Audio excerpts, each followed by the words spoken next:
নমস্কাৰ পুনৰ এটি নতুন ভিডিঅ' লৈ আহিছো আজি ভিডিঅ'টো কিন্তু অলপ কম সময়তে উপভোগ কৰিব পাৰিব 5 জুন বুলি কওঁতে প্ৰতি বছৰে গোটেই বিশ্বতে বা গোটেই পৃথিৱীতে বিশ্ব পৰিৱেশ দিৱস হিচাপে পালন কৰা হয় আমি আটাই জানো যে গছ থাকিলে মানুহ থাকিব আমি জানিও কিন্তু কিছুমান আমি ভুল কৰোঁ আচ্ছা যি কি নহওক এই বিশ্ব পৰিৱেশ দিৱস উপলক্ষে কালিপাৰা হাইস্কুলতো যোৱা 5 জুন 2024 ইংৰাজী বুধবাৰৰ দিনা এটি উৎসৱ পালন কৰা হয় ইয়াত ল'ৰা ছোৱালী প্ৰমুখে SMDCৰ সদস্য আনহাতে সম্বৰ্ধনা সমিতিৰ সভাপতি সম্পাদক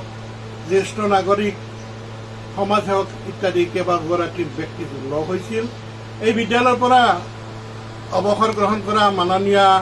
প্ৰধান শিক্ষয়িত্ৰী বাইদেউ মাননীয় এজন প্ৰধান শিক্ষক মই নামবোৰ ক'ব নোখোজো তেখেতসকলৰ ভাষণ আগবঢ়ালে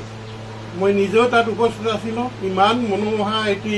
অনুষ্ঠান সঁচাকৈ খুব ভাল লগা আৰু সদশেষত প্ৰধান শিক্ষক মহম্মদ শহীদুল ইছলামৰ হাৰুৱা বক্তব্য তথা ছাত্ৰ ছাত্ৰীসকলৰ প্ৰতি যিটো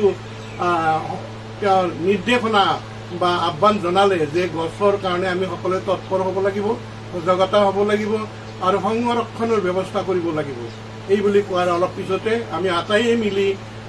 আমি বিদ্যালয় চৌহদলৈ আগবাঢ়িলোঁ আৰু চাওকচোন কি সুন্দৰকৈ ল'ৰা ছোৱালী আৰু আটাইয়ে মিলি গছপুলি ৰোপণ কৰিলে উদ্দেশ্য সফল হওক তাৰে কামনা কৰিছোঁ আৰু নিশ্চয় আপোনাৰ যদি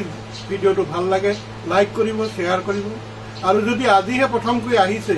এই চেনেলটো ছাবস্ক্ৰাইব কৰিবলৈ নাপাহৰিব নমস্কাৰ।